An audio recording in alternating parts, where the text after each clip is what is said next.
ওরে বাবারে! এই বসন্তকালেই সূর্যি মামা যা রেগে গেছে, তাতে মনে হয় গ্রীষ্মকাল এলে আমরা বাইরে বেরোলেই সবাই হাফ ডিমের পোচ হয়েই যাব।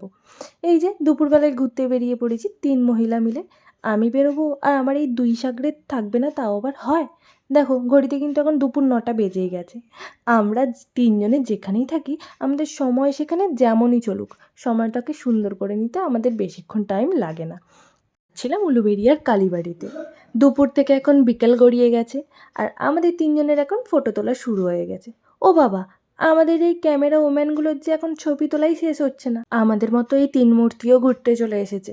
আমি আর রাখি ওদের দিকে তাকিয়ে থাকলেও পূজা দিদির চোখ কিন্তু ছিল গাছতলার নিচে। হুম, যাই হোক, বনে জঙ্গলে আমরা যেখানেই যাই, চা খাওয়াটা কিন্তু মিস করি না।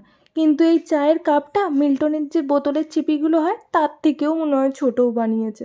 ওখান থেকে বেরিয়েই পড়লাম একটা পাগল টোটো কাকুর পাল্লায়, যার জন্য এখন আমাদেরকে স্টেশনে দাঁড়িয়ে থাকতে হচ্ছে।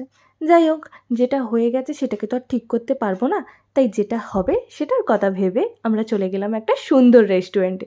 তারপর ওখানে গিয়ে জমিয়ে আড্ডা, গল্প, খাওয়া দাওয়া করে দিনটাকে সুন্দরভাবে কাটালাম।